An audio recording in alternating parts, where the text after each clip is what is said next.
The following is a program of the Santa Barbara County Education Office. To learn more, visit sbceo.org.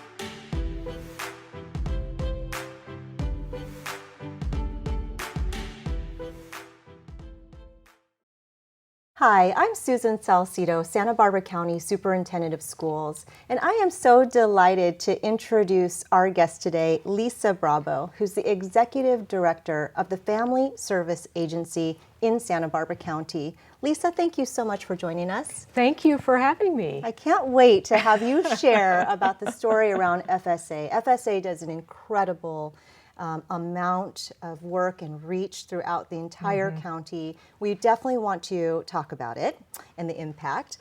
But let's start with you. Let's go back to your childhood. Where were you born and raised and brought up?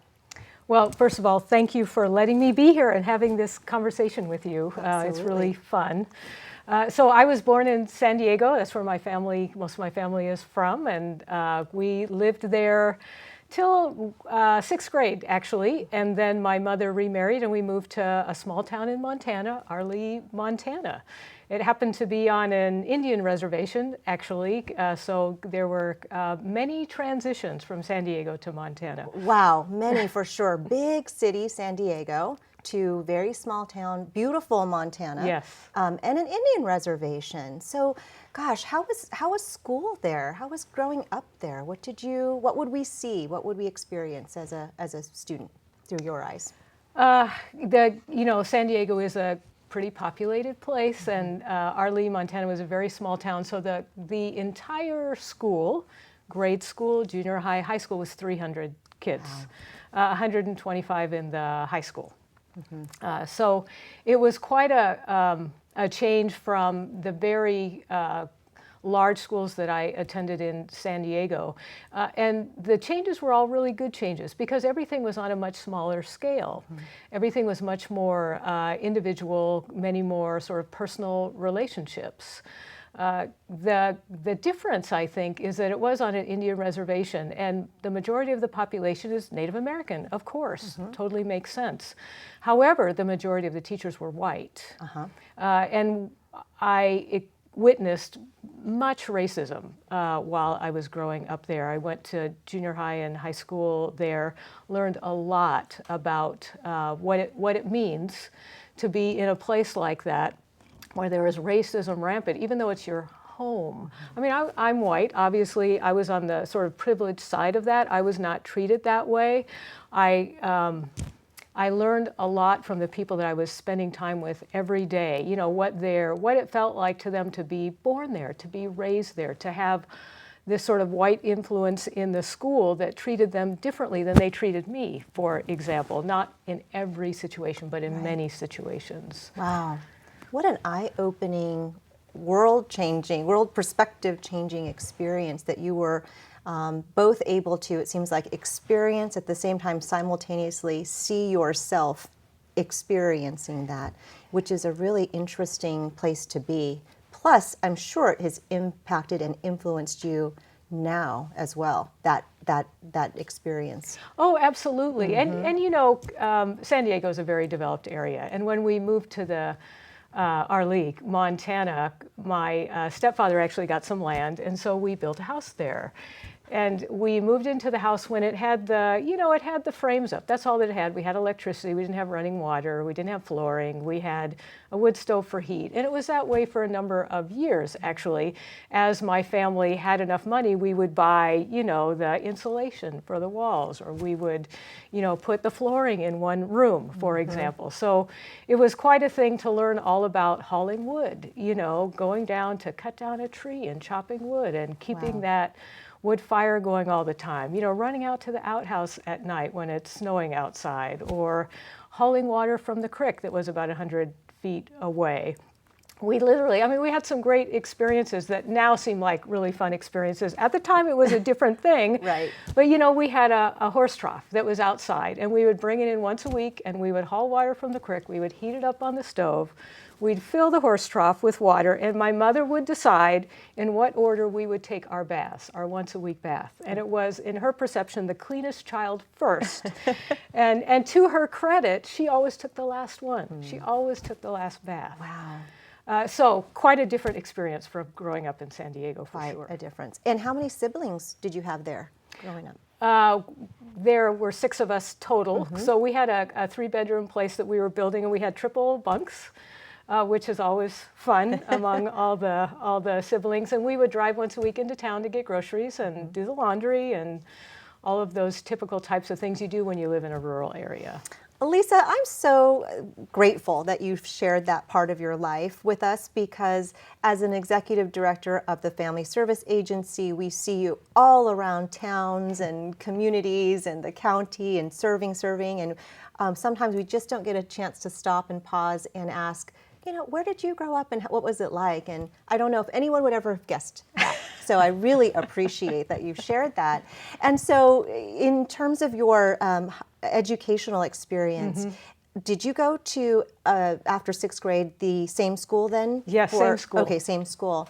And when you graduated, I heard you were top of the class. Oh, I was valedictorian, but mind you, there were only 25 of us. That is top of 24 other people. That's a big deal.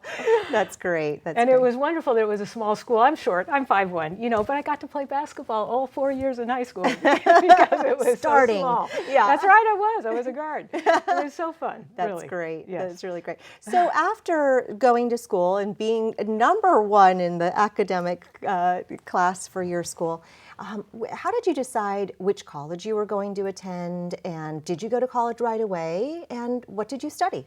You know, I did go to college right away. I was fortunate. I was valedictorian, so I did receive some small scholarships, like from the Rotary Club, for example, $1,000 here, $1,000 there, and that's really what allowed me to enter college, was those scholarships. So I went to school in Bozeman, Montana, another beautiful place. If you're ever out on a vacation, definitely go there. And I was the first one in my family to go to college, to graduate from college. And I went to college because I knew I needed to make a living. That was the whole thing. And I realized through all of that Montana experience that I was not good with my hands. You know, it's like I could not be a welder, I could not be a carpenter. You know, it's like the things that people do so well with their hands, I was not good at. So I knew I needed to learn something else to be able to do. So that's why I went. And Bozeman, that's close to Yellowstone National Park. It's right there. Next to Idaho. It's right. just gorgeous there. Yes, absolutely. Beautiful. So what did you go to study there in college? You know, I went not knowing what I wanted to do. I knew that life needed to be better. On the reservation, what I experienced and saw was a lot of lack of hope. Just because of the whole scenario, because of the racism occurring, it was hard to see a future. Kids had a hard time seeing their future. And because I was there with them every day, I experienced that, not near to the degree that they did. So I felt like, you know, life could be better. It should be better. No one should have to have a life where they can't feel hope and can't see a future for themselves. So I went to school and I took the classes, you know, along with the required ones, the ones that appealed to me, and they turned out to be sociology classes. I had to work my way through school, which a lot of people do, and so I got a job. First of all, I volunteered at a suicide prevention line for a year, and then I got a job at the domestic violence shelter program that was just starting up at the time. So I learned quite a bit about what was happening with people there in that town. And that helped me then see that I really wanted to work in social services, even though I'd never actually heard the term before and I didn't know what nonprofits were. But helping make society better was what I wanted to do. Right, that's incredible. Find the hope. Yes. You wanted to help people find the hope, and it sounds like you really always wanted to be of service. I mean, volunteering for a help hotline like you were, and you know, in other organizations or in other capacities, it was always identifying, seems like, the people really individual support and really helping each one get to a better spot. I mean, that is something you've done from the very beginning. That is totally true. Yeah. Absolutely. My entire career. Your entire has career. been this, yes. So after school, after college then, I know you were focused on getting a job. Yes, Getting a job. absolutely. So where did you get a job? So Montana, if you know your geography, it is just north of Wyoming. So in Wyoming, an amazing thing had happened. The state legislature had approved $16,000 per county in Wyoming to start a domestic violence and sexual assault program because the state was booming. Lots of coal, lots of oil, so people from all over the country were moving in, getting these really wonderful, high-paying jobs. And what was happening is that there were a lot of drugs, there was a lot of violence that was very evident. So the legislature passed this bill so there could be services available for folks. So I applied for the job. Just a few hours south of where I was in Gillette, Wyoming, one of the towns that was booming the most, actually. They interviewed me, the volunteer board. I was not their first choice, mind you. They picked a woman who was running a program in New York. So they interviewed her over the phone. She flew out for the job. She stayed, I think, about 2 hours, and then she went back home again. Oh my goodness. Because it was just when she saw the environment, what was happening there, it's like she thought, I'm guessing she thought, I don't think so. So I got the job there, and I didn't have any money at the time. And it takes money to move to a new place. Absolutely. And to have an apartment, et cetera. So I took a short-term job that summer in Oregon at a Christmas tree farm. Oh my goodness. So I was in charge of the chainsaw crew because I knew how to use a chainsaw, and we would cut down all the Christmas trees. And then at night we would throw them up onto the trucks. I got really strong with that job.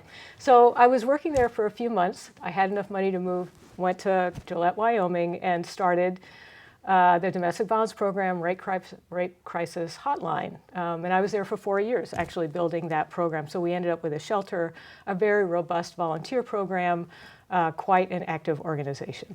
Wow, I just have to pause and sit back for a minute. You've just said so much in such a short amount of time. Who knew Lisa Brabo was somebody who was helping people get their Christmas trees during that winter time, but also it sounds like really that shelter, if I can call it the shelter in the Wyoming, you really started it from the ground up. Yes. And so it seems to me, if we connect some dots here, talk about that hard work that you had put in when you lived on the reservation, building a home, really kind of having to struggle a bit in terms of the comforts of everyday living that you'd known. And I mean, talk about roll up your sleeves and say, we can do this. And so you put the $16,000 to incredible use, it sounds like, and grew a program that served this booming community. Wow, that's really incredible. It was quite the experience if you think about a town that's got all these people with not enough housing and lots of money flowing through. Right. So after that, after 4 years, I was actually hired by the state of Wyoming to oversee all of the domestic violence sexual assault programs at that time, which was a wonderful experience. I think I've been on every road in Wyoming, which is quite an accomplishment. And if you've ever been to Wyoming, it's a lot of wide open spaces, a lot of, you see lots of birds, you see lots of wildlife. It is the most amazing thing just to be able to drive through the state. I think driving through our United States just makes you feel, you get to an understanding of the majesty of the country, and Wyoming, Montana, Idaho, Oregon, as you said, just so beautiful. Yes. And those are, let's see, how many states have you lived in so far up to date? California, Montana, Wyoming, Oregon. And I know you, at some point, very soon afterwards, I think you moved to Massachusetts. Is that right? Went to Colorado first. Okay. Down What did you south, do? One more state before Massachusetts. What did you do in Colorado? I was working for the Denver Regional Council of Governments, actually overseeing the Area Agency on Aging. Wow. So I got to learn all about seniors and caregiving. And I was there for 8 years.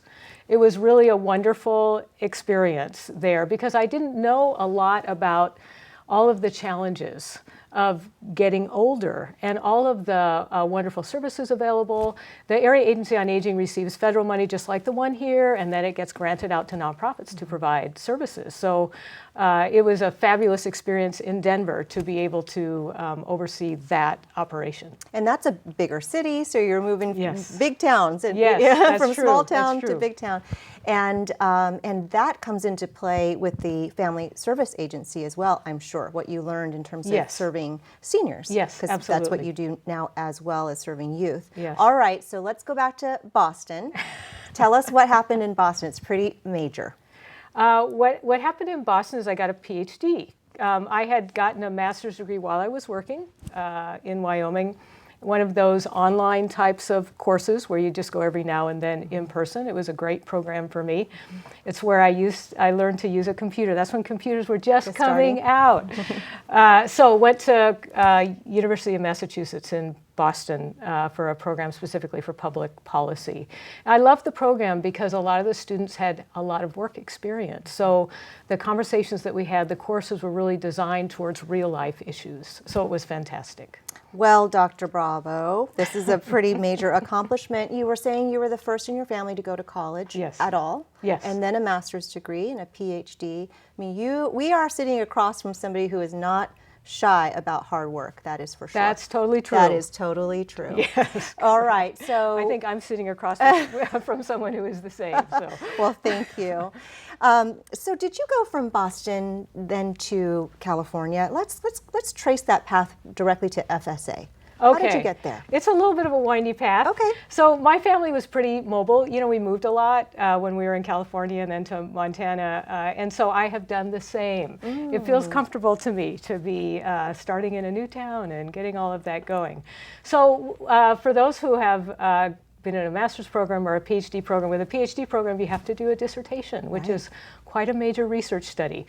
So I had all of those contacts in Wyoming, all the domestic violence contacts, and I decided to do my dissertation on women's experiences after they leave a shelter system, because we have a lot of shelters around. So what happens after? So I actually moved to Wisconsin. I got a job with a community action agency, just like the one we have in town. I was associate director there, oversaw a number of the direct service programs, and did my dissertation with the Wyoming folks, because they're pretty close to each other at the same time. Incredible. So it took me a few years to get the dissertation done and graduate. I was in Wisconsin for 4 years, which seems to be my sort of limit on things. And then I finished the dissertation, started deciding where I wanted to live. And that's what got me back to California. Okay. And were you hired on as the executive director for FSA? Not at that time. Okay. I told you it was a little bit of a windy path, so I'll kind of go quickly through it. I got hired with an agency it's called Beyond Shelter in LA, that provides housing for homeless families. So I worked there for a couple years, overseeing their training and technical assistance program. Then I was hired by First 5 LA. I was there for 4 years, overseeing the grants that they give out, similar to First 5 here in Santa Barbara County. Then I went to East Los Angeles County and was executive director of a YWCA. And then from there, I came to Santa Barbara for the executive director position at Family Service Agency. Incredible. It really is incredible, because in a minute we're going to talk about what FSA does for the community, or at least some of what FSA aims to do. And what it feels like is that every position that you've had, every experience in your life, frankly, even from San Diego to moving to Montana, has really rolled up to be so instrumental in the work that you're doing in your outreach with the Family Service Agency. It's pretty incredible to see that. So let's talk about the Family Service Agency and some of the goals of FSA. Your reach is so broad and deep in the community. It's really a county-wide program. It absolutely is. Serving youth through seniors. Yes. But what are some of the hallmark goals, aims that you do? You know, our bottom line is that we're trying to help families and individuals stabilize their lives and hopefully actually have a really wonderful home environment and life. And we know that as we're going through life, there are a million challenges that come up, particularly if you're parents. Oh my gosh, that's like the hardest job ever. And then as people age and all the things that happen. So people come to us with all kinds of scenarios that they're experiencing. And what we do is essentially two things. One thing we do is we help with concrete assistance. Do you need food? Do you need housing? Do you need a job? Are you having a challenge with your child? Parenting issues, for example. Are you getting older and you've got a chronic disease? You know, all those things that happen. So we provide concrete support, whether that's help signing up for CalFresh, for example, or help gaining stronger English language skills so that a particular job position is more accessible that they're trying to get into. So very concrete sorts of help so that families and individuals can stabilize. And then the other thing that we do is provide behavioral health services. So that means mental health services, and it means substance abuse treatment services.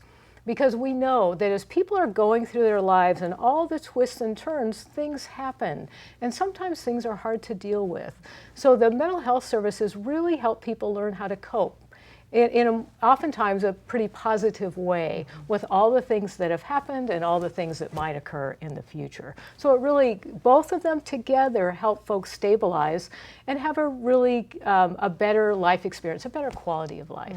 Goes back to that hope piece that we started with. Totally does. Totally does. Yeah, absolutely. Really absolutely. allows them to have hope again. Yes. Yeah, in terms of many different factors. And community members who need or want support from FSA can either go to one of your locations, but you're also out in the community as well, right? Yes, we are. We're co-located at a lot of the schools, for example, across the county. So you can go to any of our office locations. We have a place in Carpinteria, Santa Barbara, Santa Maria, Lompoc, and a small office in Guadalupe as well. So any of those office locations, or we're at many of the school sites. Right, you're out and about, that is for sure. Yes. And if we could quantify numbers of individuals served, I mean, is there some data that you could share in terms of the reach for services? We do work with about 23,000 individuals a year in Santa Barbara County. So, and it could be anywhere on that whole continuum of services I was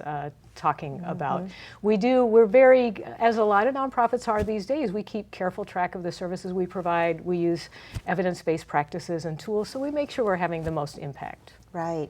And the impact costs dollars, it takes resources and people. You have some big fundraisers that are not only fundraisers, but a lot of fun. Yes. I think you have two big fundraisers, I believe. Yes. Do you want to describe both of them briefly? Yes. One is our summertime fundraiser, and that's in Solvang, the PCPA Theater, where we serve dinner and sell tickets to a theater event there. And it's actually great fun for families and individuals.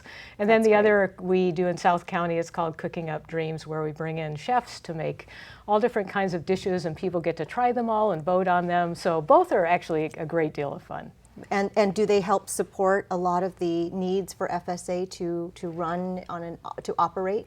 They absolutely do. You know, in running a nonprofit, I would say there are two things, right? There's the heart part of it, the heart work that we do, which is that one-on-one work with individuals and families. The other is kind of the business side of it. And so the fundraisers help pay for the business. You know, there's part of the business side where we're supporting all of those staff and offices so that services can be provided well. Really important and a lot of fun as well. Yes. And if people wanted to get more information about the services that you provide, or even the fundraisers that you just described, is there a website that they could go to? It's FSA, Family Service Agency, so fsacares.org. And I might say that it's English, Spanish, and we have an audio for Mixteco as well. Excellent. That's important. Yes, we have quite. A big Mixteco community who accesses information in multiple different ways. It's important that you provide it that way. And I know that you reach out and work with many partners as well, and we probably couldn't name them all if we wanted to, but are there some big partners that you work with in serving the community?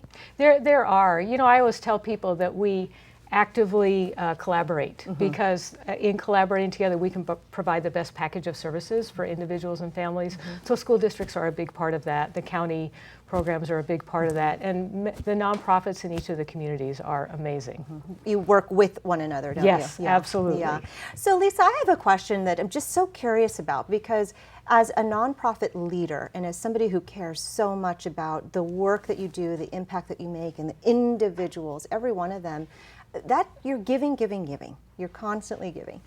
And to your own team as well. You Yes. really want to support your team, who each of whom are wonderful people.